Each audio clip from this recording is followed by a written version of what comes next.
आपल्या सर्वांना अनेक कार्यक्रम या चौकात आज तुम्ही गेले 20-30 वर्ष बघत आहात, ऐकत आहात. पण आजचा कार्यक्रम थोडासा वेगळा आहे. मालक असताना आपण हे मंदिराची तुम्ही सगळ्यांनी उभारणी केली. आज याच गावातल्या प्रमुख चौकामध्ये कदाचित जिल्ह्यातली, राज्यातली अतिशय सुटसुटीत, अतिशय आधुनिक आणि सर्व सुविधांचा विचार करून कुठलाही दुकानाचा गाळा न काढता या ठिकाणी ही इमारत उभी करण्यात आलेली आहे. आणि म्हणून हर्षवर्धन पाटील तुमचे आणि तुमच्या सगळ्या सहकार्यांचे पहिल्यांदा मी अभिनंदन करतो. कायम ही वास्तू या गावाची सेवा करण्यासाठी उभा केलेली.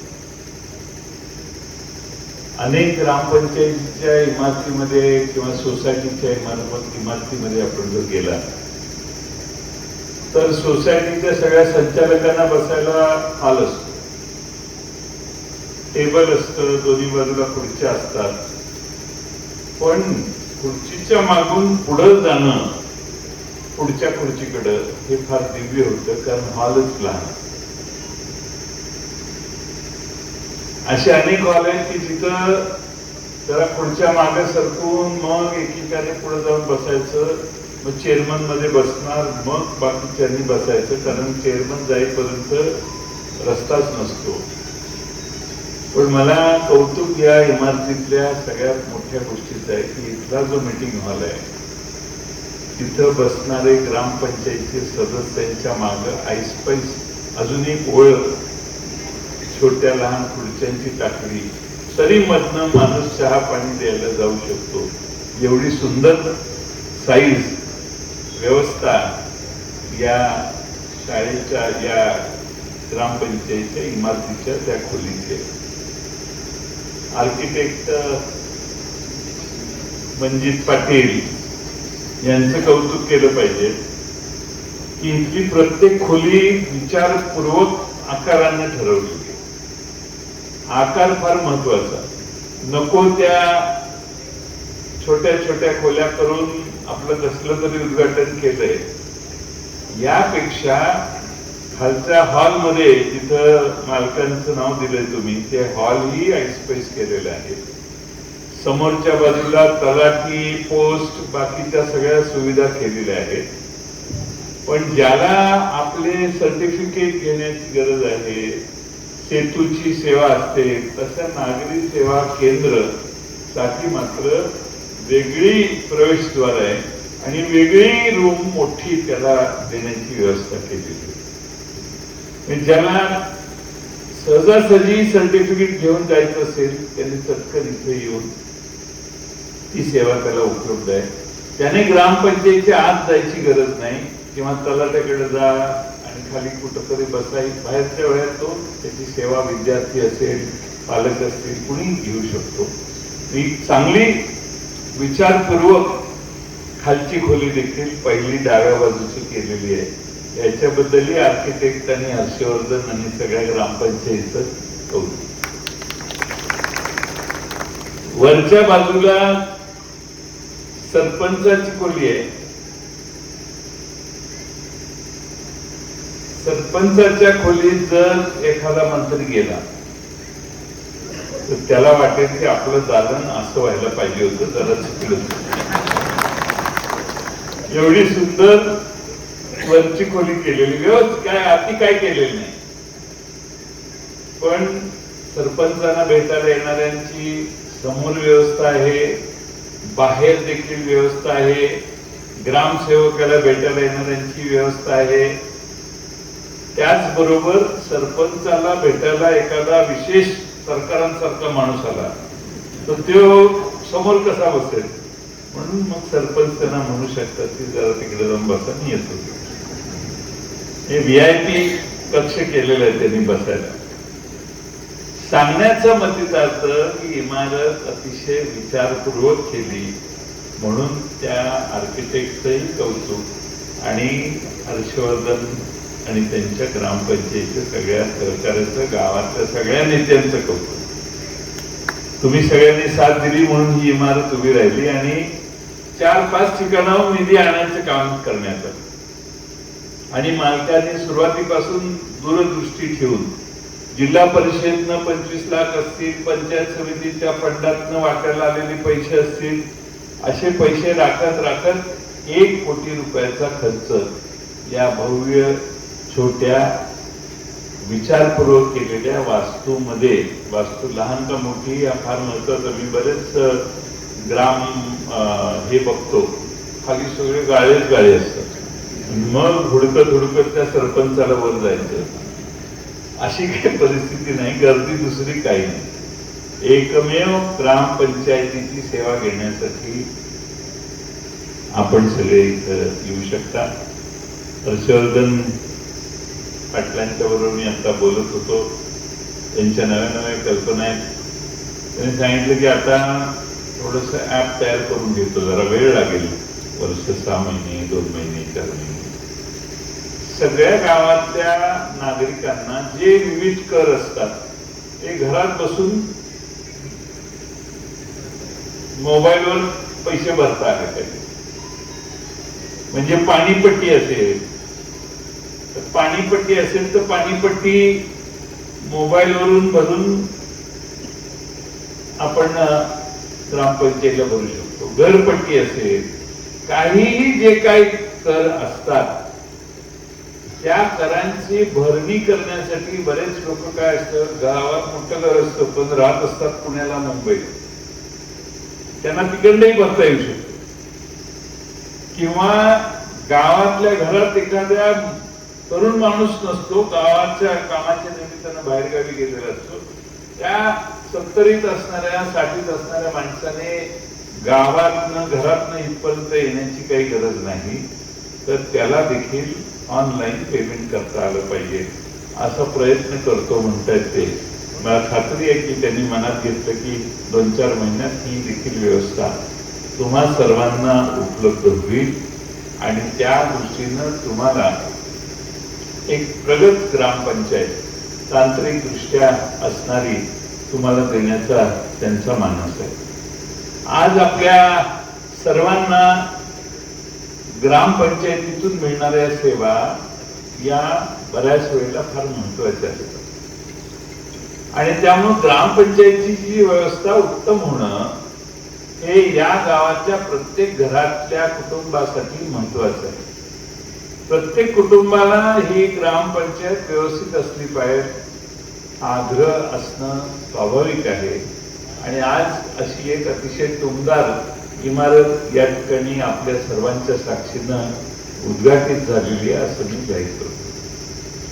लोकांच्या साठी मानसिंग भाऊंनी जसे या इमारतीला मोठे योगदान दिलं तसं एटीएम पाण्याचा आता तुम्ही कुठून गेला की आम्ही तिकडे जाणार आहे, तुम्ही इकडे जाणार आहे कारण इकडेच आहे आणि मग आम्ही तिकडे जाणार आहे, तिथं उद्घाटन करणार आहे. ते भाऊंनी दिलेल्या एटीएमच्या यंत्राचं उद्घाटन आहे. स्वच्छ कोणतीही रोगराई टाळायची असेल तर पाणी स्वच्छ असलं पाहिजे, त्यासाठी एक नवी व्यवस्था मानसिंग भाऊंच्या पुढाकारातून त्या ठिकाणी उभी राहिलेली आहे. आज वाकोर्ड्याच्या योजनेचं पाणी बराच कालावधीनंतर आता हळूहळू आपल्या तलावात यायला, पण दोन्ही बाजूच्या लाईनला म्हणावं तसं समाधान शेतकऱ्यांचं होत नाही. माननीय शिवाजीराव नाईक साहेबांनी आता सूचना केली ती योग्य आहे. मानसिंग भाऊ, नाईक साहेब, आम्ही सगळे एकदा परत इरिगेशनच्या अधिकाऱ्यांना बोलवतो.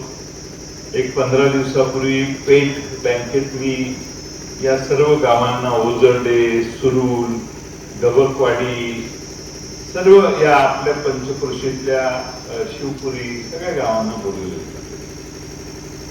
एक आपण सगळ्यांनी समजून घेतलं पाहिजे की आपल्या पुढेही पाणी घेणारा माणूस आहे. आपण या पृथ्वीवरचे शेवटचे नाही की वारणा धरणातून आलेलं पाणी आपणच घ्यायचं, पुढचे काय शेतीच करत नाही, तसा गैरसमज करणं योग्य नाही. आपल्याला जेवढं आवश्यक असेल तेवढं पाणी घेतलं पाहिजे आणि ते पुढे जाण्यासाठी संधी दिली पाहिजे. एकदा आपण प्यायचं पाणी, आपलं पाणी पाजायचं राऊंड झाला की मग त्या वॉलला, त्या याला तुम्ही हात लावायला नाही पाहिजे. त्याच्यामुळं काय व्हायला लागले, त्या सुरूरच्या तलावात तर 4 इंचीच पाईप आहे. एक महिनाभर पाणी सगळं तिकडं गेलं 4 इंची पाईपने, तरी महिनाभरानं सुरूरचा तलाव भरेल. आपला 3 दिवसात 4 दिवसात तलाव भरतो. पण जसं पुढे जाईल तसं बारीक बारीक बारीक लाईन होत गेली आणि त्यामुळं पुढं पाणी जात असताना सुरूर, ओझरडे या भागातल्या लोकांनाही बऱ्यापैकी पाणी मिळेल याचाही प्रयत्न आपण सगळ्यांनी केला पाहिजे. मग हे करण्यासाठी कारण काय, तर शेतकऱ्याला अजून विश्वास आलेला नाही की 100% पुढच्या राऊंड महिन्याभराने येणार का नाही. शाश्वती आली तर शेतकरी निवांत असतात. आता आपली नवी योजना आहे, त्यामुळं सर्व मागचं येणारं पाणी हे जेवढं जमेल तेवढं भरून घेण्याची प्रवृत्ती ही माणसाची सगळीकडे असते, जगभर असते. तुमच्यातच झालेली आहे, म्हणजे आपल्या तालुक्यातच आहे असं नाही.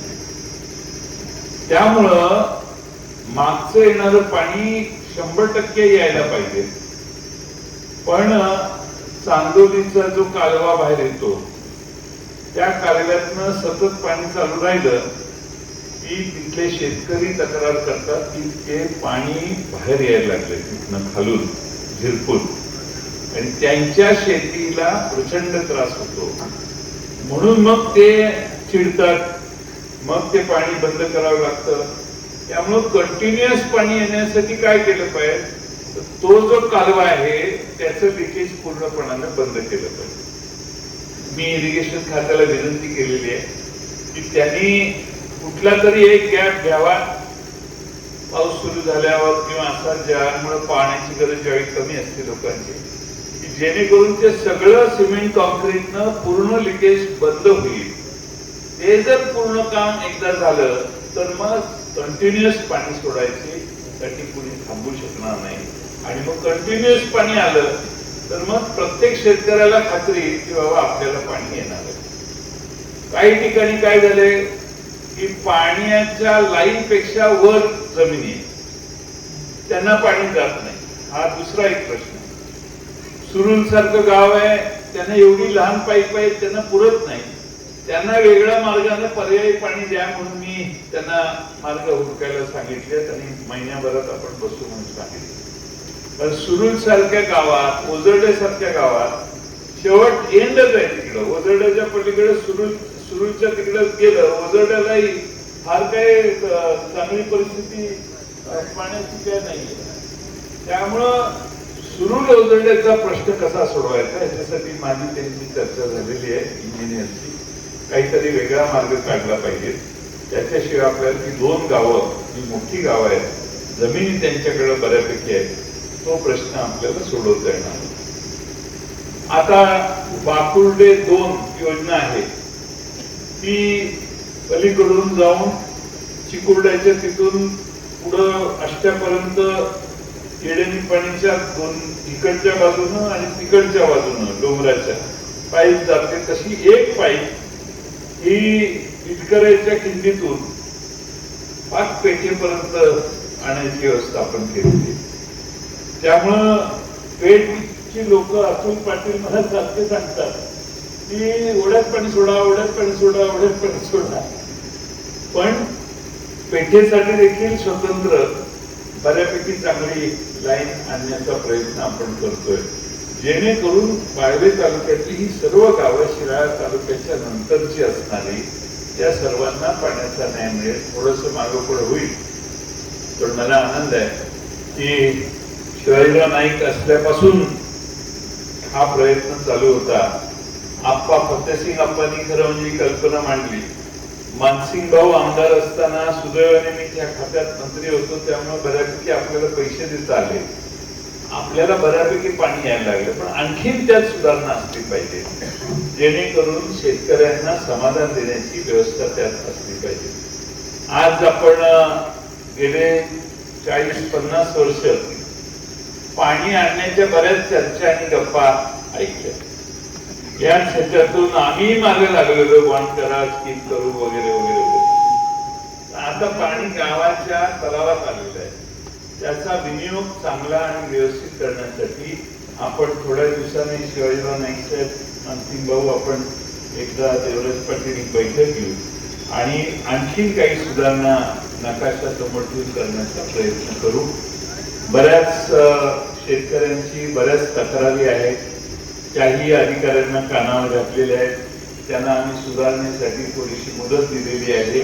कारण अधिकाऱ्यांना शिव्या देणं म्हणजे प्रश्न सुटतो असं मला वाटत नाही. अधिकाऱ्यांना शिव्या दिल्या लोकांच्या समोर की पाणी आलं असं आजपर्यंत कधी झालेलं नाही.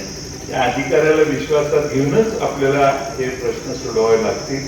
तो नाही म्हणायला लागला तर मग पुढचा प्रश्न आहे. आणि म्हणून त्यासाठी आम्ही सगळेजण प्रयत्न करतोय. आपल्याला मी विनंती करेन की पुढच्या काळात थोडंसं सुधारणा होत जाईल. एवढं मी सांगितलं, जसं कॅनॉलचं लिकेज थांबलं शिराळा तालुक्यात सुरुवातीला, तर आपला प्रश्न बराचसा मार्गी लागेल असा मला विश्वास आहे. आज आपण सगळे फार मोठ्या संख्येनं एकत्रित आलाय.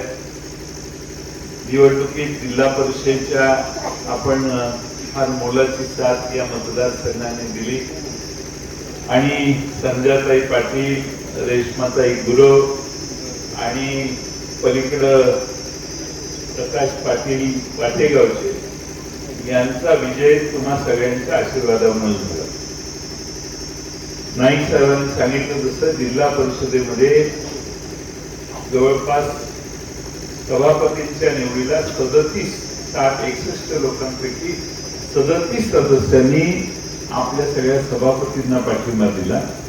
जिल्हा परिषदेला मला वाटतं 34 सदस्यांनी आपल्या अध्यक्ष उपाध्यक्षांच्या निवडणुकीत आपल्याला पाठिंबा दिला. आणि आता जिल्हा परिषदेला संगीता पाटील आणि आपले कुंडलचे लाड अध्यक्ष उपाध्यक्ष आणि 4 सभापती झालेले आहेत. जिल्हा परिषदेच्या माध्यमातून आपल्याला चांगली मदत करण्याचा प्रयत्न भविष्य काळात होईल हा मला विश्वास आहे. त्याचबरोबर जिल्हा परिषदेच्या बरोबर आपल्या सगळ्यांच्या आशीर्वादाने सभापती देखील वाळवे तालुक्याचा आपला बसला आणि शिगावचे आपले उदय पाटील एक अतिशय सज्जन, ग्रामपंचायतीच्या सरपंच म्हणून अनेक वर्ष काम केलेला, ग्रामपंचायतीचा सदस्य म्हणून अनेक वर्ष काम केलेला, ज्याला स्थानिक स्वराज्य संस्थेचं काम करण्याचा अनुभव आहे, अशा एका चांगल्या उमद्या आणि आपल्या संघटनेच्या एका उत्तम तरुण नेत्याला संधी देण्याचं काम आपल्या पक्षाने केलेलं आहे. आणि मला खात्री आहे त्यांचे उपाध्यक्ष म्हणून, उपसभापती म्हणून प्रकाश पाटील यांची निवड झालेली आहे. ते आयतोडे खुर्ची आहेत. मला खात्री आहे की पंचायत समितीमधून देखील तुमची चांगली सेवा आम्ही सगळेजण करू शकतो. तुमच्या एका मतामुळे मी शक्य झालंय. तुम्ही मतदान केलं नसतं, अजून जरा अंतर पडलं असतं मेजॉरिटीला, तर आपलं काय फार जमलं नसतं. तर मी शिवाजीराव नाईक साहेबांचे आभार मानेन. शिवाजीराव नाईक साहेबांनी ठाम भूमिका घेतली की आमचे पक्षाचे 6 सदस्य आणि आपले काँग्रेस, राष्ट्रवादी काँग्रेस एकत्रित यावी आणि त्यातून आपली जिल्हा परिषदेची मेजॉरिटी, मागाचे आकडे सांगितले 34 आणि 37, ते शिवाजीराव नाईक साहेबांनी मुलाखत घेऊन आज आपल्याला मोठी ताकद दिलेली आहे. त्यांच्या स्नुषा सुनबाई देखील जिल्हा परिषदेच्या सदस्य आहेत. पण त्यांनी कोणतीही मागणी न करता म्हणते आधी मेजॉरिटी करा, आम्ही काही तुम्हाला अडचणी करणार नाही. आणि आज जिल्हा परिषदेच्या मेजॉरिटी माननीय शिवाजीराव नाईक साहेबांनी देखील मोठी मोलाची मदत आपण सर्वांना केली याची देखील नोंद आपण सगळ्यांनी घेतली पाहिजे. जिल्हा परिषदेत निवडून गेल्यावर काय होतं, मी 2च मिनिटं मुद्दा मांडतो. मला माहिती आहे तुम्हाला जेवायला जायचंय, कारण की जनरेटरच्या आवाजामुळे तर भूक जास्त वाढली असेल. मी 2च मुद्दा मांडतो. एक म्हणजे 19 साली आम्ही मॉडेल स्कूलची कल्पना आणली. आदर्श शाळा 550 जिल्ह्यात झाल्या, अजून होत आहेत, दरवर्षी थोड्या थोड्या करतो. शाळांच्या फरशा दुरुस्त झाल्या, खोल्या दुरुस्त झाल्या, चौकटी दुरुस्त झाल्या, फळे दुरुस्त झाले, कौलं काढले, स्लॅबचे असतील तर स्लॅब चांगला व्यवस्थित केला, कौलं असतील तर ती चांगली नवीन बसवण्याचं काम. सगळी शाळा दुरुस्त केली, कंपाऊंड चांगले केले, ग्राउंड मोठं असेल तर तिथं मैदानी खेळ केले, मुलांच्या हात धुण्याची सोय ही ग्रॅनाईटची केली, मुलांच्या आणि मुलींच्या स्वच्छतागृहाची वेगळी वेगळी व्यवस्था केली. आज महाराष्ट्रात कुठल्याही जिल्ह्यात गेला तर एवढ्या सुंदर मॉडेल स्कूलची व्यवस्था कुठल्याही महाराष्ट्रातल्या जिल्ह्यात नाही. ती सांगली जिल्ह्यात आपण केली. त्याची कल्पना यातून सुरू झाली की केजरीवाल दिल्लीचा मुख्यमंत्री झाला आणि त्यांनी लय शाळा सुधारल्या. त्यावेळी मी त्यातनं बोध घेतला. परत ते आप पक्ष इकडे उभा राहिला आणि तुमच्या शाळा करून देतो चांगलं म्हटलं तर परत कोंब व्हायच्या. त्यापेक्षा ते यांच्या आधीच आपण करू अशा कल्पनेने प्रतीक पाटलांनी मला सांगितलं ते उद्या येईल आणि इथे उभा राहून त्यावेळेला आधीच काहीतरी करा. आणि सुदैवानं तुमच्या सगळ्यांच्या आशीर्वादाने मी पालकमंत्री झालो. DPDCतून आपण पैसे द्यायला सुरू. त्याचा परिणाम हा झाला, या वर्षी प्रवेश घेणाऱ्या प्रवेश घेण्यासाठी उत्सुक असणारी जी मुलं त्या वयात आहेत त्यातल्या 59% मुलांनी जिल्हा परिषदेच्या शाळेत सांगली जिल्ह्यात प्रवेश केला.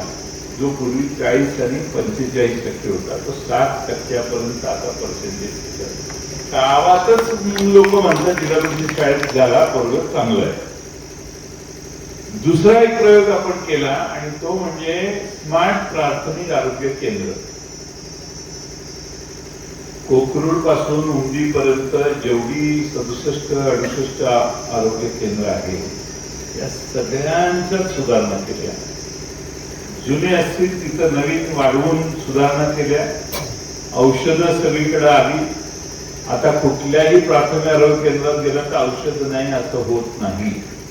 तुम्ही सांगली जिल्ह्यातल्या कुठल्याही प्राथमिक आरोग्य केंद्रात गेला तर कामगार नाही, मजूर कर्मचारी नाही अशी तक्रार करायला वाव आम्ही ठेवलेला नाही.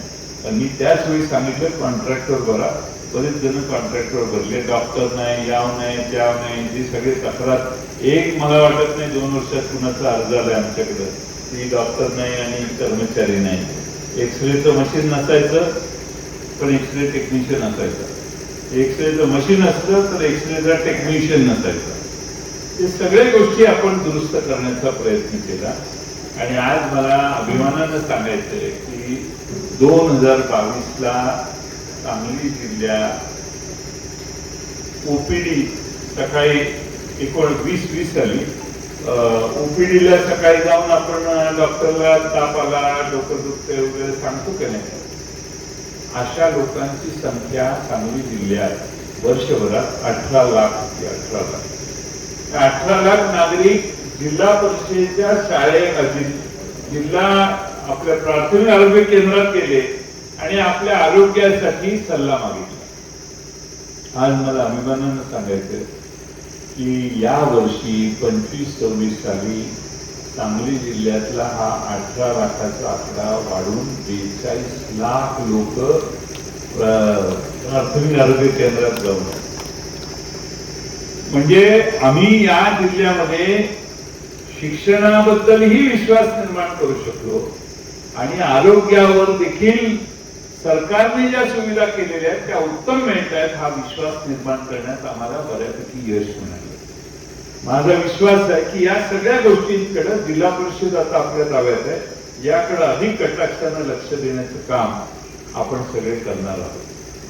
आज आणखीन एक विषय आम्ही हातात घ्यायचा प्रयत्न करतोय, ते म्हणजे जनावरांचे दवाखाने. जनावरांचे दवाखाने देखील परिपूर्ण असले पाहिजेत. आज या जिल्ह्यातलं जे पशुधन आहे त्याची उत्तम सेवा करण्यासाठी सरकारच्या पद्धतीनं, सरकारच्या माध्यमातून जे जनावरांचे दवाखाने तेही तेवढेच दुरुस्त आणि उत्तम असले पाहिजेत, ज्यातून त्याला पूर्ण सेवा मिळतील. अजून त्याचं आम्ही चर्चा करणार आहे, पण आमचं तेही पुढचं पाऊल टाकायचा आम्हा सगळ्यांचा प्रयत्न आहे. मी या सगळ्या गोष्टी तुम्हाला यासाठी सांगतोय की तुम्हा सर्वांच्या आशीर्वादाने या व्यवस्था झाल्या.